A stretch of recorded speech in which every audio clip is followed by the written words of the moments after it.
আবারও বৈষম্য বিরোধী ছাত্র আন্দোলনের কেন্দ্রীয় সমন্বয়কদের গাড়ি বহরে হামলার গাইস দেখতে পাচ্ছেন সমন্বয়ক সার্জিস আলম ও হাসনাত আব্দুল্লাহকে গণধোলাই দিচ্ছে পাবলিক। খালি দেশে আসি যদি ল্যাংটা করে না পিটেছি সমন্বয়ক তোদের আগের সরকারই ভালো আছে। শেখ হাসিনাই রাজত্ব করব, তারাই দেশটারে চালাইব, আর আওয়ামী লীগের মানুষ ঠিকই খুঁজে লইব দেশের হাল ধরার জন্য। আপনার যারা এখন এই যে 24-এর মুক্তিযুদ্ধ দাবি করে বর্তমানে, যারা এই যে বিশেষ করে হাসনাত আব্দুল্লাহ, সার্জিস আলম সমন্বয়ক প্লাস যারা উপদেষ্টা আছে, সময়ের ব্যবধানে দেখবেন একদিন এরাই হইব দেশদ্রোহী, দুষ্কৃতী এবং কালো অধ্যায়। যারা কথিত সমন্বয়ক আছে, ছাত্র নেতা আছে, এরা কিন্তু আমরা আগেই বলছিলাম, যখন এরা ক্ষমতা নেয় তখনই বলছিলাম যে এরা প্রত্যেকটা জায়গায় তারা শেখ হাসিনার সাথে ঠিক যেরকম করছে প্রকৃতির একটা বিচার অনুযায়ী ঠিক সেরকম। আপনারা বলেন সার্জিস, তারপরে হাসনা, এরা সবাই পলাই গেছিল। আপনারা মিডিয়ারে সবাই জানেন, কারো কোনো খোঁজ খবর নাই। আন্দোলন চালাইছে আমরা। এই সমন্বয়কে গণপিটুনি দিল। এবার সমন্বয়কদের উপর ক্ষিপ্ত সাধারণ জনতা। সমন্বয়কদের যেখানেই পাবে সেখানেই গণদোলাই দেওয়ার হুঁশিয়ারি দিয়েছে। আপনারা সমন্বয় একটু লম্বা লম্বা লেকচার মারে, লেকচার বন্ধ করেন, তাহলে হবে আপনাদের পরিণতি আরো ভয়াবহ হবে। রাস্তায় যেখানেই সমন্বয়কদের দেখছে সেখানেই চড়া হয়ে বসছে।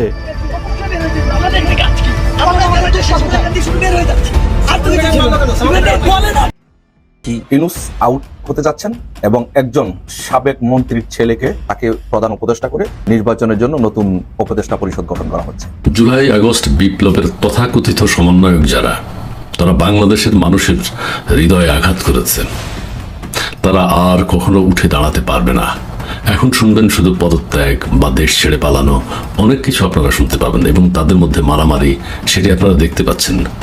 তারা 72-এর সংবিধান বাতিলের মতো একটা। লীগ ফিরে আসলে কেউ বাঁচতে পারবেন না। আবার আওয়ামী লীগ পুনর্বাসিত হবে এবং একটা সময় গিয়ে আওয়ামী লীগ আবার ক্ষমতায় আসবে। আমেরিকার ট্রাম্প এখন ক্ষমতায় এসেছে, আওয়ামী লীগকে তারা বাংলাদেশের রাজনীতি করার সুযোগ দিবে। ডক্টর ইউনূস সাহেব তো দেশ চলা হবে না। এখন সমন্বয়কটা একটা গালিতে রূপান্তর হয়েছে। এখন মানুষ আর সমন্বয়ক কথা শুনলে এখন গালি দেয়। তারা সব জায়গায় চাঁদাবাজি করতেছে, দুর্নীতি করতেছে। সমন্বয়কদেরকে দূরাবে, অন্তর্বর্তী সরকারকেও জনগণ দূরাতে বাধ্য হবে, কারণ মানুষের এখন গায়ে লেগে গেছে। ডক্টর ইউনূস সহ আরো 3 উপদেষ্টা পদত্যাগ করছেন। ছাত্র উপদেষ্টা যারা 3 জন আছেন তারাও পদত্যাগ করছেন। পদত্যাগ করে তারা কি করবেন সেরকম আলোচনা চতুর্দিকে শুরু হয়েছে। আমার কাছে মনে হচ্ছে গেল এক সপ্তাহে আমি বেশ কয়েকটা নিউজ পেলাম জাস্ট এই টপিকটার উপরে, সমন্বয়কদের প্লাস পাশাপাশি বৈষম্য বিরোধী ছাত্র আন্দোলনের বৈষম্য বিরোধী ছাত্র আন্দোলনের নেতা সমন্বয়ক সার্জিস আলম ও হাসনাত আব্দুল্লাহকে গণধোলাই দেওয়া হয়েছে, এমন একটি ভিডিও ফুটেজ ভাইরাল হয়ে গেছে। এটা কি সত্য নাকি গুজব তা নিয়ে থাকতেছে আজকের ভিডিওতে বিস্তারিত। সেই সাথে থাকতেছে সমন্বয়ক সার্জিস আলম কেন পদত্যাগ করলেন। বন্ধুরা চলুন ভিডিওতে আজকে আর বেশি কথা বাড়াবো না, সরাসরি আজকে আমরা মূল ভিডিওতে চলে যাব। আসসালামু আলাইকুম। ছাত্র সমন্বয়কদের অন্যতম সার্জিস আলম জুলাই ফাউন্ডেশন থেকে পদত্যাগ করেছেন। কেন পদত্যাগ করেছেন, এর পিছনের কারণ কি রহস্যের পিছনে নানান ধরনের আলোচনা চলছে, সমালোচনা চলছে। সার্জিস আলম একজন ব্যক্তি, তাকে নিয়ে এত বেশি গুরুত্ব দিয়ে আলোচনার কিছু নেই, কিন্তু যখন তারা বাংলাদেশের সব কিছু ওলট পালট করে দিতে চাইছে, পুরো বাংলাদেশকেই বদলে দিতে চাইছে, তখন একজন সার্জিস আলমকে নিয়ে অবশ্যই আলোচনার কিছু রয়েছে। এবং যারা এটিকে বলছেন পদত্যাগ, পিছনে নানান কারণ থাকতে পারে। আমি বলবো এটি পলায়ন, স্পষ্টত পলায়ন।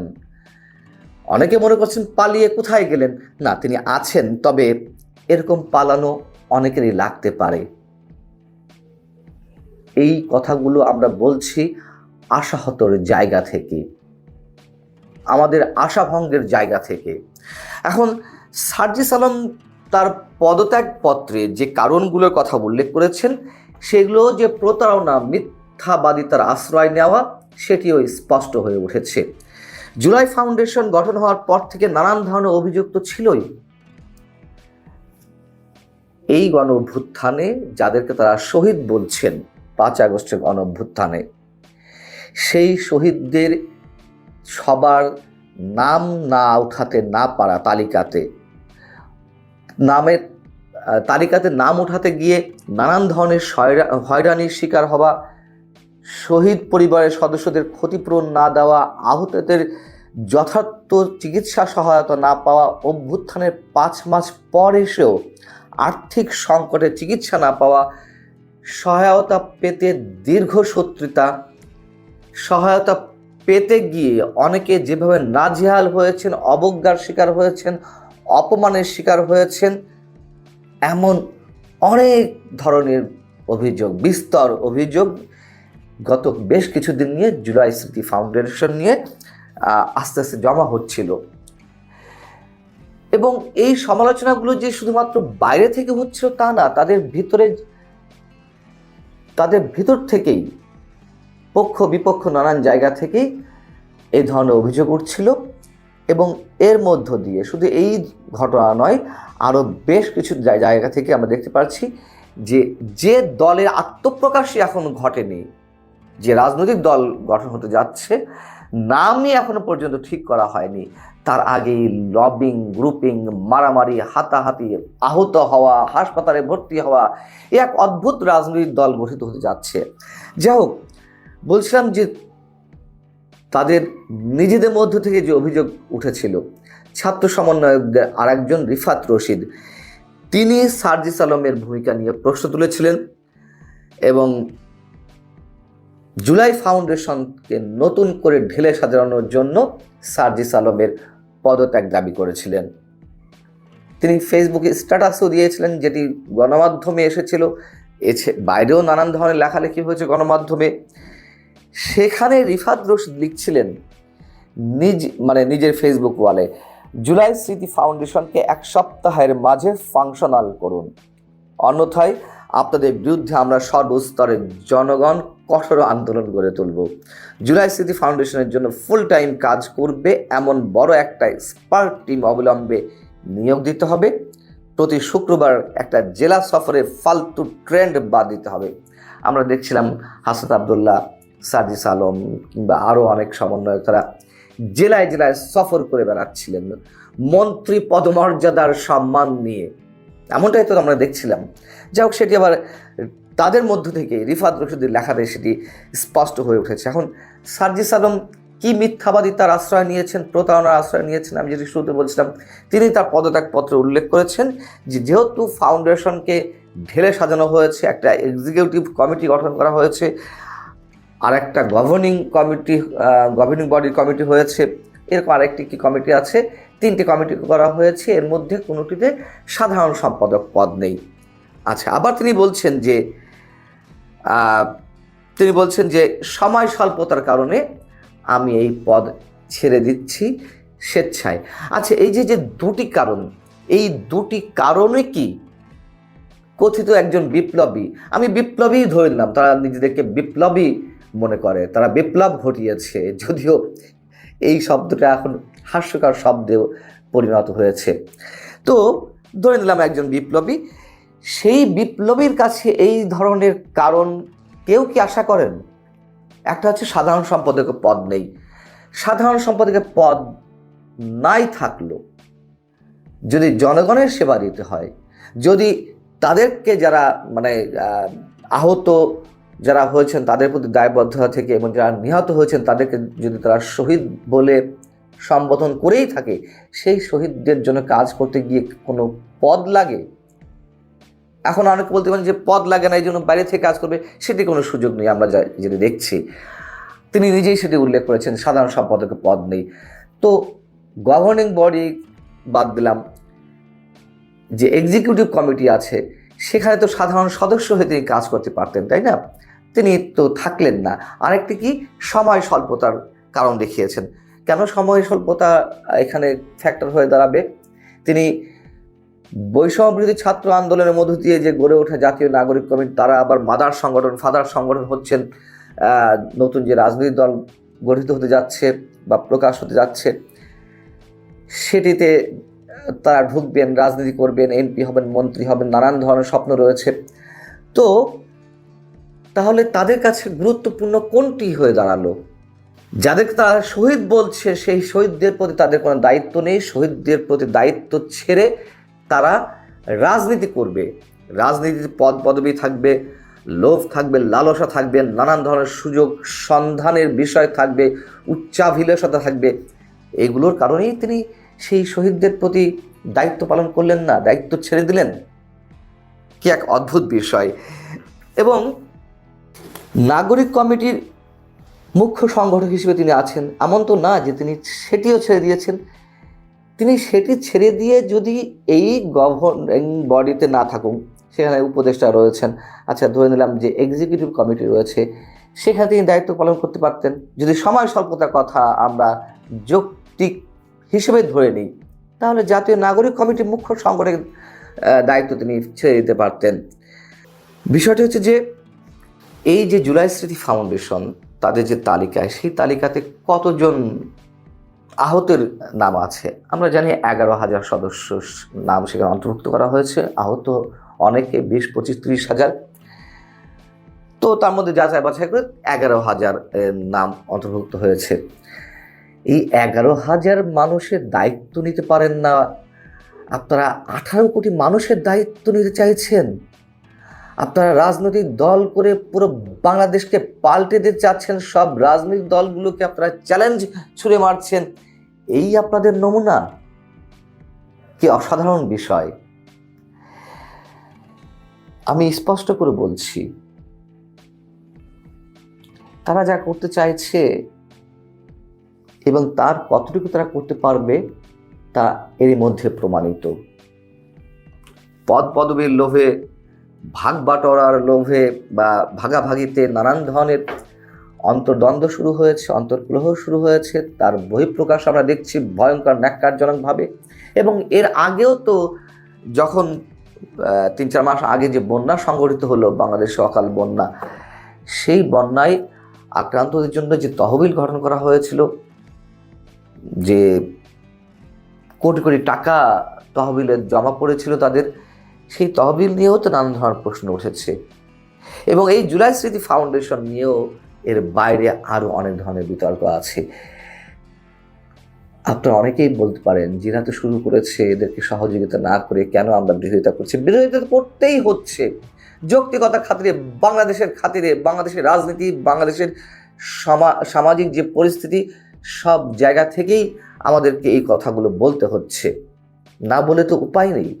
তার কারণ তারা নিজেরাই তাদের যে অবস্থান, সেখান থেকে তারা নিজেদের বিচ্যুতি ঘটিয়েছে অতিমাত্রায় উচ্চাভিলাষ থেকে।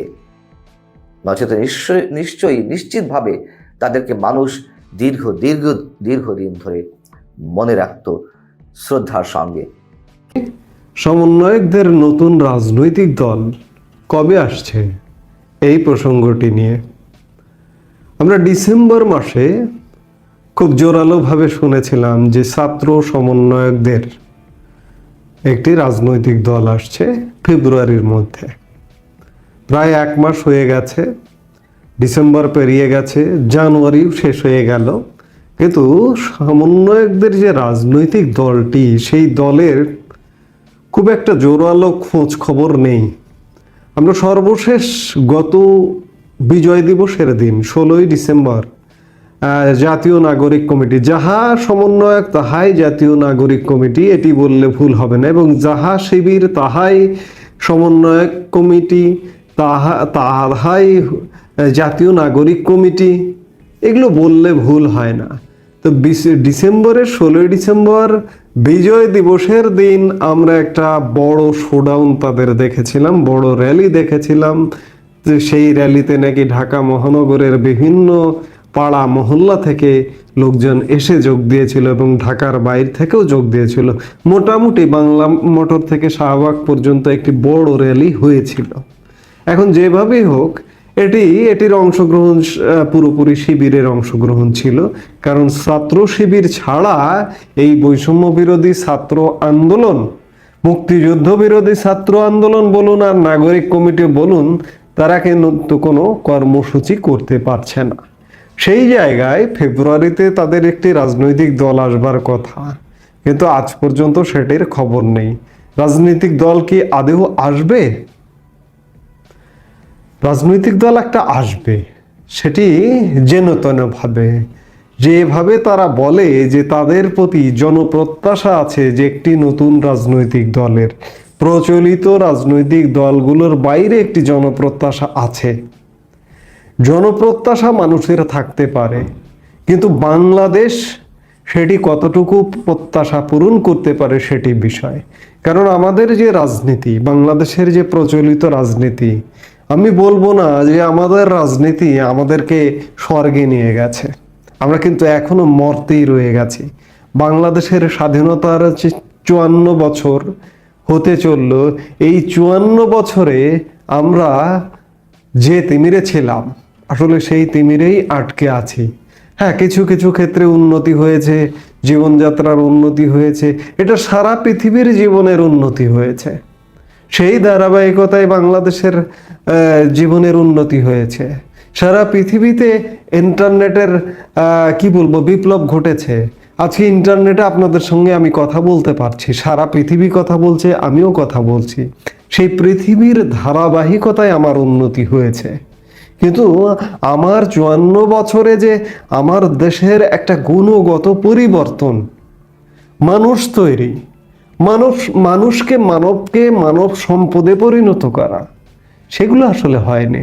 সেই জায়গায় একটি নতুন কিছু মানুষ হয়তো গ্রহণ করলেও করতে পারত, কিন্তু এই নতুন কিছুর নামে বৈষম্য বিরোধী, যেটিকে মুক্তিযুদ্ধ বিরোধী ছাত্র আন্দোলন বলতে পারি, সেটি মানুষের বা জনগণের জনপ্রত্যাশা কতটুকু পূরণ করবে সে ব্যাপারে বড় ধরনের প্রশ্ন আছে। ইতিমধ্যেই প্রশ্ন তৈরি হয়েছে।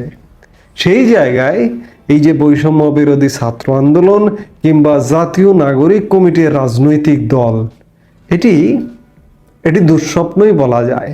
কারণ ইতিমধ্যেই তারা নানা রকম বাধাপ্রাপ্ত হচ্ছে, বাধাগ্রস্ত হচ্ছে, এবং এই যে সমন্বয়কদের মধ্যে নানা রকম হতাশা কাজ করছে। সমন্বয়কদের মধ্যে এখনই যেসব দায়িত্ব রয়েছে সেই দায়িত্বই তারা সঠিকভাবে পালন করতে পারছে না। ছাত্র পড়ালেখা শেষ হয়েছে মাত্র, মন্ত্রীর পদমর্যাদায় দায়িত্ব পালন করছেন 3 জন ছাত্র।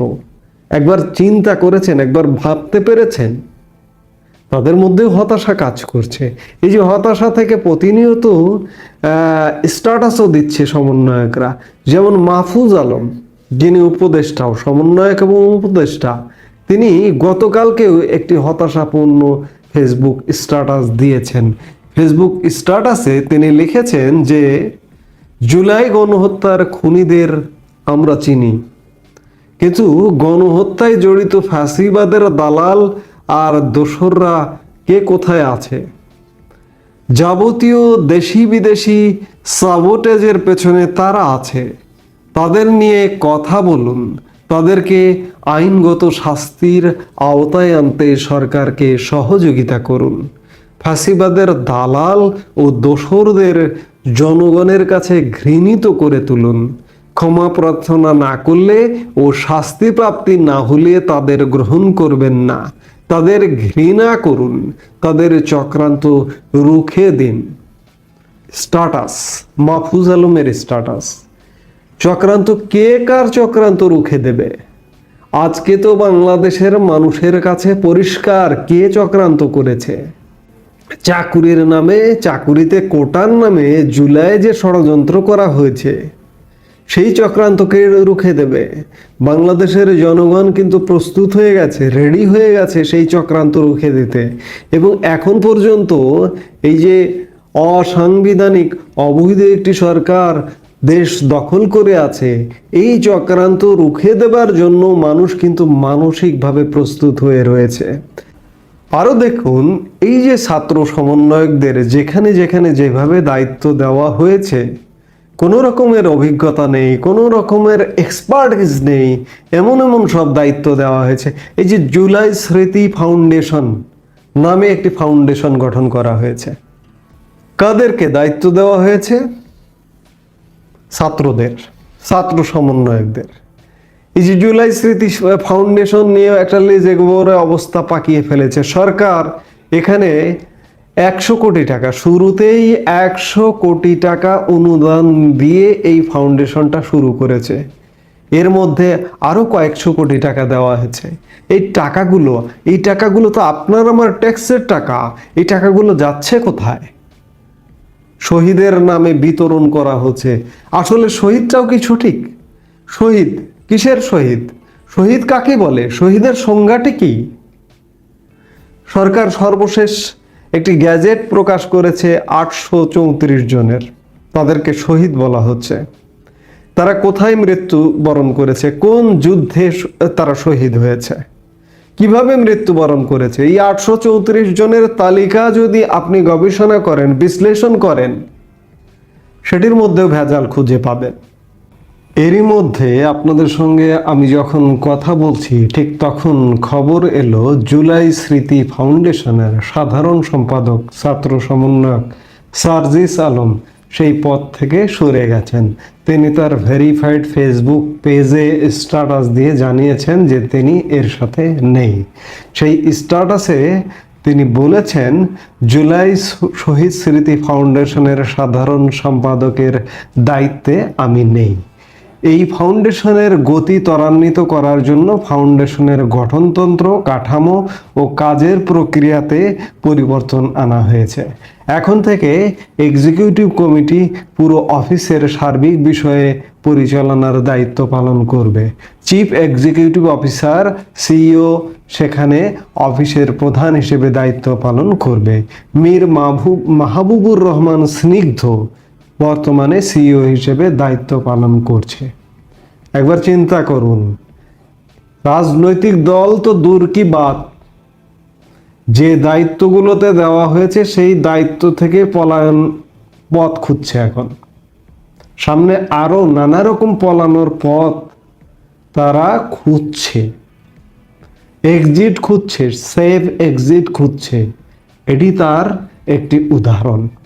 কাজেই সবকিছু মিলিয়ে বাংলাদেশের মানুষকে ধোঁকা দেওয়ার যত রকমের কার্যক্রম সেই আন্দোলন সময় থেকে, ষড়যন্ত্র আন্দোলন থেকে শুরু করে আজ পর্যন্ত ধোঁকা দেওয়ার নানা রকম কার্যক্রম চলমান রয়েছে।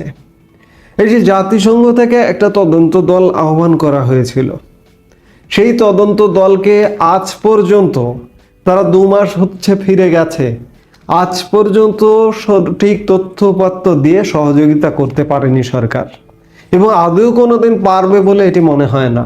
এবং জাতিসংঘের তদন্ত দলের তদন্ত রিপোর্ট জনসম্মুখে কখনো আসবে কিনা সেটিও বলা যায় না। সব কিছু মিলে সরকার এবং এই যে ছাত্ররা চরম ব্যর্থ, চরম বিতর্কিত, মানুষ মুখিয়ে আছে এদেরকে ধরবার জন্য। সেই জায়গায় নতুন রাজনৈতিক দল প্রশ্নই আসে না, গ্রহণ করবার প্রশ্নই আসে না। কিন্তু প্রশ্ন আসে না বলছি, তারপরেও এই ছাত্র সমন্বয়করা এবং সরকার মিলিয়ে একটি কিংস পার্টি কিন্তু গঠন করবেই। সেই প্রচেষ্টা শেষ পর্যন্ত মরণ কামড় দিয়ে হলেও এরা যেতে চাইবে। যেটি বলছি যে কত দূর, হয়তো আরো সময় লাগবে, কারণ এরা পদে পদে বাধাগ্রস্ত হচ্ছে, কাজ করতে পারছে না, নিজেরা মারামারি করছে। এই যে আপনারা দেখলেন যে গতকালকেও বৈষম্য বিরোধী ছাত্র আন্দোলনের কেন্দ্রীয় কমিটিতে 2 গ্রুপে মারামারি হয়ে হসপিটালে যাবার মতো পর্যন্ত ঘটনা ঘটেছে। এমনটা কিন্তু ঢাকায় হচ্ছে, রাজধানীতে হচ্ছে, সারা বাংলাদেশে হচ্ছে। কাজেই তাদের কাছে নতুন রাজনৈতিক দলের প্রত্যাশা এবং সেই রাজনৈতিক দল জনপ্রত্যাশা পূরণ করবে, সেটি দুঃস্বপ্ন ছাড়া অন্য কিছু নয়। নতুন রাজনৈতিক দল খুব সহসায় আসবে না, গুছিয়ে উঠতে আরো সময় লাগবে। আর এই আরো সময় নেবার কারণেই তারা বা সরকার চাইছে নির্বাচনকে বিলম্বিত করতে। আমরা অতীতেও দেখেছি নতুন রাজনৈতিক দল গড়বার প্রচেষ্টা, কিংস পার্টি গড়বার প্রচেষ্টা। মোহাম্মদ ইউনূস নিজেও 2007 সালের সেনা সমর্থিত তত্ত্বাবধায়ক সরকারের সমর্থনে একটি নতুন রাজনৈতিক দল গঠন করতে চেয়েছিলেন, কিন্তু তিনি পরবর্তীতে লেজ গুটিয়ে বিদেশে চলে গিয়েছিলেন। কিন্তু মোহাম্মদ ইউনূস পারেননি। আজকে ছাত্রদের দিয়ে মোহাম্মদ ইউনূস কি সেটি করতে পারবেন? এটি মোটা দাগে প্রশ্ন। আমরা তো মনে করি না পারবেন। কাজেই আমাদের ভরসা পুরনো যে প্রধান 2টি রাজনৈতিক দল আওয়ামী লীগ এবং বিএনপি সেই জায়গায় দিয়েই বাংলাদেশের রাজনীতি নিয়ন্ত্রিত হবে, এ ব্যাপারে কোনো সন্দেহ নাই। একদিকে সমন্বয়কে মারপিট করে মরছে, মানে বিভিন্ন কমিটির কার্যালয়ে এ ওকে ঠ্যাঙাচ্ছে, একে ঠ্যাঙাচ্ছে, চুল ছেঁড়াছিড়ি কাণ্ড হচ্ছে। অন্যদিকে ঠিক এই সুযোগে একটা মস্ত বড় চোর, মস্ত বড় জঙ্গি, এই যে সার্জিস, ফাঁক বুঝে ঠিক সরে পড়েছে। মানে যতটা ঠিক টাকা পয়সা খাওয়ার দরকার ছিল সেই মতো খাওয়া হয়ে গিয়েছে। আর এখন যেই দেখছে যে নিজেদের মধ্যে ভাই যেটা হওয়ার ছিল সেটা হওয়া শুরু হয়ে গিয়েছে, সুতরাং আগে ভাগে এখান থেকে বেরিয়ে যাই। কারণ এত বড় যেই একটা এক বস্তা টাকা চুরির যে ঘাবলা করে ফেলেছি, সেটা যখন আবার বাইরের লোক, দেশের জনগণ জানা তো অনেক দূরের কথা, নিজেদের মধ্যে যখন জানাজানি হয়ে যাবে যে এত বড় একটা ঘাবলা করে ফেলেছি আমি, তখন সেটা নিয়ে তো মহা তুল কালাম শুরু হয়ে যাবে, তাই না? এমনিতেই সামান্য একটু ক্ষমতা কাড়াকাড়ি নিয়ে এই মারপিট হচ্ছে, আর যখন জানবে যে আমি একাই এত এক গামলা একখানা মাল খেয়ে ফেলেছি, তখন তো আমাকে কুচি কুচি করে কেটে ফেলবে। যার জন্য আগে ভাগেই আমাদের সার্জিস আলম জুলাই ফাউন্ডেশনের দায়িত্ব ছেড়ে পালালেন। এবার আপনি হয়তো জানতে চাইবেন যে ভাই সার্জিস কেন দায়িত্ব ছেড়ে দিল? তো কারণ হিসাবে তিনি বলছেন দায়িত্ব পালনে প্রয়োজনীয় সময় দেওয়া হচ্ছে না, সম্ভব হচ্ছে না, প্রয়োজনীয় সময় দেওয়া সম্ভব হচ্ছে না, তাই পথ ছেড়ে দিয়েছেন সার্জিস আলম। এই বিষয়ে সার্জিস আলমকে একাধিকবার গণমাধ্যম ফোন করতে চাইলে তিনি ফোনে কোনো সাড়া দেননি। সাড়া দেবেন কি করে? কারণ তার কাছে সঠিক কোনো ব্যাখ্যা নেই। তিনি বলছেন, মানে তার ফেসবুক আইডিতে তিনি এটা জানিয়েছেন, তার সময়ের স্বল্পতার কারণ হিসাবে তিনি তুলে ধরেছেন যে আমি দায়িত্ব পালন করতে আর পারছি না। সুতরাং সার্জিস ভাই, জুলাই স্মৃতি ফাউন্ডেশন কী জন্য তৈরি করা হয়েছিল? ছাত্র জনতার আন্দোলনে শহীদদের কল্যাণার্থে তাদের পারিবারিক, আর্থিক ও মানবিক সহায়তা, পরিবারের সদস্যদের কর্মসংস্থান বা অন্য কোনো উপযুক্ত সুবিধা এবং আহত বা পঙ্গু ব্যক্তিদের ওষুধপত্র সহ প্রয়োজনীয় চিকিৎসা সেবা প্রদান, কর্মসংস্থান, আর্থিক ও মানবিক সহায়তা বা অন্য কোনো উপযুক্ত সুবিধা প্রদান করা এই ফাউন্ডেশনের প্রধান লক্ষ্য ছিল। সুতরাং সার্জিস ভাই, এই যে শহীদদের রক্তের বিনিময়ে তুমি এখন যে লাইমলাইটে এসছো, যে গ্ল্যামার লাইফটা ফিল করছো, যে জনপ্রিয়তাটা সারা দেশে তোমার ছড়িয়ে পড়েছে, সেই শহীদদের রক্তের মূল্য তুমি এর মধ্যেই ভুলে গেলে? কি সার্জিস ভাই, এত তাড়াতাড়ি বেইমানি? আসলে তোমার সময়ের অভাব নয়, তুমি এত বড় একটা ঘাবলা করেছো, আর তোমার সেই ঘাবলার ব্যাপারটা তোমারই দলের অন্যান্য সমন্বয়করা ধরে ফেলেছিল।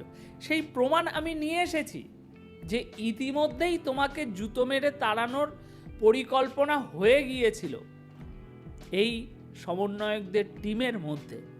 না ফাউ কথা বলছি না, হাওয়াইও কথা বলছি না, প্রমাণ নিয়ে এসেছি, দেখাবো সেই প্রমাণ যে এই ঘটনা আজকে সার্জিস যে গিরগিটির মতো হঠাৎ রং পাল্টে ফেললো, এটা হঠাৎ কোনো ঘটনা নয়। এই ঘটনার সূত্রপাত হয়েছে 20-25 দিন আগে থেকেই, এবং অন্যান্য সমন্বয়করা সার্জিসকে প্রায় একেবারে ছিঁড়ে খাওয়ার মতো করেছে, তাকে এই জুলাই স্মৃতি ফাউন্ডেশন থেকে তাড়িয়ে দেওয়ার মতো ব্যবস্থা করেছে। পড়ে শোনাবো সেগুলো, যার জন্য আজ মানে কেটে পড়েছে। আসলে এই জুলাই স্মৃতি ফাউন্ডেশনে তো কোটি কোটি টাকা, এটা হচ্ছে আমাদের সুদখোরের তরফ থেকে একদম ডাইরেক্ট একটা সংস্থা, সেবা, কোটি কোটি টাকা এই জুলাই স্মৃতি ফাউন্ডেশনে এসেছে। সেই কোটি কোটি টাকার মধ্যে কত কোটি টাকা যে এ ঘাবলা করেছে তার কোনো হিসাব নেই। আর সেই চোরের মায়ের বড় গলা বলে না। সুতরাং এখানে সে আগেই বলে দিয়েছে যে দায়িত্ব পালনে নিজের সততা অটুট রেখেছেন বলে দাবি করেছেন সার্জিস। কেন সার্জিস ভাই, তোমার উপরে তো কেউ সন্দেহ করেনি, কেউ তো এখনো বলেনি যে তুমি তোমার দায়িত্বে থাকাকালীন কোনো অসৎ কাজ করেছো, কোনো টাকা আত্মসাৎ করেছো, এটা তো কেউ তোমার উপরে অভিযোগ তোলেনি। তাহলে তুমি নিজে থেকে কেন, এটা তো একটা লাইন, আরও অনেক কথা বলেছে নিজের এই গুণ গাওয়াতে, তাহলে নিজে থেকে তুমি তোমার সাফাই কেন গাইছো? এই সাফাই তখন গাওয়া হয় যখন কেউ চুরি টুরি করে। তো সেই চোরের মায়ের বড় গলা এখানে আমরা স্পষ্ট দেখতে পাচ্ছি। এত বড় একটা ঘাবলা করে এখন সরু লাইন দিয়ে পুকুস করে বেরিয়ে গিয়ে তুমি বলছো যে আমার হাতে সময় নেই। এটা কি মশকরা হচ্ছে দেশের মানুষের সামনে? দেশের মানুষকে কি একেবারে অতটাই আতাল টাইপের ভাবছো? যাদের রক্তের বিনিময়ে তোমরা ক্ষমতায় আসলে, এখন ক্ষমতায় এসে 2 মাস হতে পেরেছে কিনা, 2 মাস 10 দিন না কতদিন, 2 মাস হতে পেরেছে কিনা বলছো সময় নেই। কি এমন কাজ করছো? তুমি কি উকিল, ব্যারিস্টার, না জজ, না কোনো কলেজের প্রিন্সিপাল, না কোনো অ্যাস্ট্রোনট, নাকি কোনো পাইলট না কি? তোমার যোগ্যতাটা কি একটু বলো তো দেখি সার্জিস ভাই, কি যোগ্যতা? বিজ্ঞানী টিজ্ঞানী, সাহিত্যিক, কবি, কাব্য, কবিতা টবিতা লেখো, নাকি র্যাপ ট্যাপ করো, নাকি সঙ্গীত শিল্পী? কি তোমার যোগ্যতাটা কি? তোমাদের জঙ্গিবাদী করার যোগ্যতা ছাড়া আর কোনো যোগ্যতা নেই, অথচ তোমাদের সময় পাচ্ছ না তোমরা। এটা হচ্ছে একটা হালকা করে বেরিয়ে যাওয়ার লাইন, যা দেশের জনগণ এখন বুঝতে পারবে। এবার আমাদের বুঝে কোনো লাভ নেই, কারণ এতে আমাদের কিছু এসে যায় না, তুমি থাকলে কি না থাকলে। তুমি দেশ থেকে ঠিক এরকমভাবেই ফাঁকা লাইন দিয়ে, সরু লাইন দিয়ে পুকুস করে বেরিয়ে যাবে। তার একটা নমুনা আজ দেখতে পাচ্ছি। আজ যেমন তুমি এত বড় একটা ঘাবলা করে এই ফাউন্ডেশন থেকে সরে আসলে, যাতে পরবর্তীতে যখন ওই ঘাবলা ধরা পড়বে তখন তুমি বলবে আমি তো বহুত দিন আগে ওই ফাউন্ডেশন থেকে বেরিয়ে এসেছি, পদত্যাগ করেছি, আমি জানি না। কিন্তু তলে তলে তার আগেই সাল্টে দেওয়া হয়ে গিয়েছে। তো সেরকমই কোনো একদিন শুনবেন সার্জিস অমুক কারণে অমুক দরকারে বিদেশে যাচ্ছে, বিদেশে গিয়ে বলতে শুনবেন যে আমার এখন আর দেশে কোনো প্রয়োজন নেই, আমার যা প্রয়োজন ছিল সে মিটে গিয়েছে, তাই আমি এখন আর দেশে যাব না। তো বন্ধুরা, এই যে আমি আপনাদেরকে বললাম যে এই ঘটনা অনেক দিন আগে থেকেই শুরু হয়ে গিয়েছে, সেটা হচ্ছে আপনার 8ই জানুয়ারি যুগান্তর, কোনো আলতু ফালতু মিডিয়া নয়, যুগান্তরের একটা খবর হালকা একটু পড়লে আপনারা বুঝতে পারবেন আমি কেন এই কথা বলছি, যে অনেক আগে থেকেই একে জুতো মারার কাজ শুরু হয়ে গিয়েছিল। দেখুন, ছাত্র জনতার আন্দোলনে 8ই জানুয়ারি যুগান্তরের আর্টিকেল পড়ছি আমি, ঠিক আছে?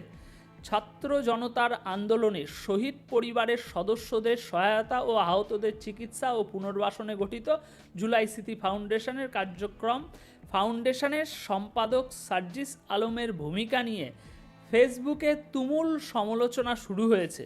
সেই সময় শহীদের তালিকা নাম ওঠাতে হয়রানির শিকার, শহীদ পরিবারের সদস্যদের ক্ষতিপূরণ না পাওয়া এবং আহতদের যথার্থ চিকিৎসা সহায়তা না পাওয়া, খোদ এক সমন্বয়কই সার্জিসের ভূমিকা নিয়ে প্রশ্ন তুলেছেন। শুধু তাই নয়, জুলাই ফাউন্ডেশনকে নতুন করে ঢেলে সাজানোর দাবি জানিয়েছেন ওই সমন্বয়ক। অনেকেই আবার ফাউন্ডেশনের দায়িত্ব থেকে সার্জিসকে অব্যাহতি দেওয়ার জোর দাবি করেছেন। বুধবার জুলাই স্মৃতি ফাউন্ডেশনের কার্যক্রম ও সার্জিসের ভূমিকা নিয়ে প্রশ্ন তোলেন বৈষম্যবিরোধী ছাত্র আন্দোলনের সমন্বয়ক রিফাত রশিদ। সে নিজের ফেসবুক ওয়ালে লিখছে সার্জিসকে উদ্দেশ্য করে, বলছে যে জুলাই স্মৃতি ফাউন্ডেশনকে 1 সপ্তাহের মধ্যে ফাংশনাল করুন, অন্যথায় আপনাদের বিরুদ্ধে আমরা সর্বস্তরের জনগণ, সর্বস্তরের জনগণ কঠোর আন্দোলন গড়ে তুলব। আচ্ছা, তারপরে রিফাতের ওই স্ট্যাটাসের জবাবে এই চোর সার্জিস লিখছে, আন্দোলন করা লাগবে না, কাল থেকে তুই দায়িত্ব নে। সুতরাং বুঝতে পারছেন, যখনই চোট মানে ধরা পড়ে যাচ্ছে তখন একটু বাঁচতে গিয়ে বলেছে যে কাল থেকে তুই দায়িত্ব নে। মানে এত দায়িত্বশীল একজন ব্যক্তি, আমার এই কাজ আমি, তুই আঙুল তুলছিস, আয় তুই এসে কর। কিন্তু আজ দেখতে পাচ্ছি সেই এখন দায়িত্ব ছেড়ে পালিয়েছে। আরেকজন শিক্ষার্থী বলছে, যে দায়িত্ব নেওয়ার যোগ্যতা নাই সে দায়িত্ব নিয়েছো কেন? ছোট লোকের সবচেয়ে বড় সমস্যা হলো পাইলে সব খাইতে চায়, হজম করার কথা ভুলে যায়। কত বড় আহম্মক হলে রিফাতকে বলে তুই কাল থেকে দায়িত্ব নে। তুমি দায়িত্ব নিয়েছো কেন? শহীদদের রক্তের সাথে তামাশা করতে? অ্যাকাউন্টেবিলিটি, জবাবদিহিতা নাই, অথচ অভিমান আছে। বাহ, শুধু এই দায়িত্বজ্ঞানহীন রিপ্লাই দিয়ে দায়িত্ব অবহেলার জন্য ইমিডিয়েট তার রিজাইন করা উচিত। সুতরাং বুঝতে পারছেন, রিজাইন করা উচিত। কেন দায়িত্ব নিয়েছো? তারপরে তুমুল আন্দোলন গড়ে তুলব আপনাদের বিরুদ্ধে, এসবগুলো শুরু হয়ে গিয়েছিল আজ থেকে 20-25 দিন আগেই। এবং তাদের মধ্যে কথা চালাচালি কীরকম হচ্ছে দেখুন। আন্দোলন করা লাগবে না, তুই দায়িত্ব নে, তুই আয় এসে কর। তারপরে বলছে ছোট লোক, এগুলো নিজেদের মধ্যেই আজ থেকে 20-25 দিন আগে শুরু হয়ে গিয়েছিল। সুতরাং বুঝতে পারছেন, ঠিক এরকমভাবেই এরা ঠিক এই যে বড় বড় যে মাথাগুলো রয়েছে, সার্জিস, হাসনাত, এইসব যে বড় বড় মাথাগুলো রয়েছে, এরা ঠিক ফাঁকের দানে দেশ ছেড়ে পালাবে বস্তাখানিক টাকা নিয়ে, কলে পড়ে যাবে। এদের পিছনে এই যে হামটা চামটা যেগুলো ঘুরছে না, কয়েকটা পল্টু মোস্তান ঘুরছে না কিছু, এরাই কলে পড়ে যাবে। আর একটা জিনিস এই ভিডিওটাতে আমি একটু তুলে ধরতে চাই। আমি এই যে সমন্বয়কদের টোটাল গ্যাংটাকে জঙ্গি, তারপরে আপনার ষড়যন্ত্রকারী, পাকিস্তানপন্থী, মৌলবাদী, এইসবগুলো বলি না, এগুলো অনেকের কাছে ঠিক ভালো শুনতে লাগে না। আমাকে অভিযোগ করে, ভাই তুমি সমন্বয়কদের এই ছাত্র আন্দোলন করেছে যারা, তাদের সবাইকে জঙ্গি, মাওবাদী এসব বলতে পারো না। এগুলো নয়। তো তাদেরকে আজকে কান ধরে একটা প্রমাণ দেখাতে চাই যে কেন আমি এগুলো বলি। দেখুন এখানে দেখুন, এই যে সার্জিস ফেসবুকে যে পোস্টটা দিয়ে সে জানিয়েছে যে ভাই আমার চুরি করা যা করার ছিল আমি করে নিয়েছি, এবার পালাচ্ছি। সেখানে সেই ফেসবুক পোস্টের নিচে তার এক জঙ্গি অনুসারী কী লিখছে দেখুন, আফগানিস্তান যদি আমেরিকাকে হটিয়ে ইসলামের রাজত্ব কায়েম করতে পারে, আমরাও ইন্ডিয়াকে হটিয়ে ইসলামের রাজত্ব কায়েম করতে পারবো ইনশাআল্লাহ। কি বুদ্ধিজীবী মহল! শিক্ষা হলো নাকি আরো কানটা ধরে এখানে। ধন্যবাদ প্রিয় দর্শকবৃন্দ, আমাদের ফুল ভিডিওটি দেখার জন্য আপনাকে জানাই অসংখ্য ধন্যবাদ। তো বন্ধুরা, যে ভিডিও ক্লিপটি ভাইরাল হয়ে গেছিল সমন্বয়করা গণধোলাই খাচ্ছে, এটা মূলত ছিল একটা ফেক ভিডিও, একটা গুজব। দয়া করে আপনারা কেউ গুজবে কান দেবেন না। আর আজকের ভিডিওটি দেখে আপনাদের কি মন্তব্য, এমন নিত্য নতুন আপডেট খবর সবার আগে পেতে চাইলে এখনই আমাদের এই পিটি সাকিব ইউটিউব চ্যানেলটি সাবস্ক্রাইব করুন। আর হ্যাঁ, আজকের ভিডিওতে আপনারা যা কিছু দেখছেন, যা কিছু শুনছেন, সব কিছু সোশ্যাল মিডিয়া থেকে সংগ্রহ করা। এখানে আমার নিজস্ব কোনো বক্তব্য বা কথা বলা হয়নি।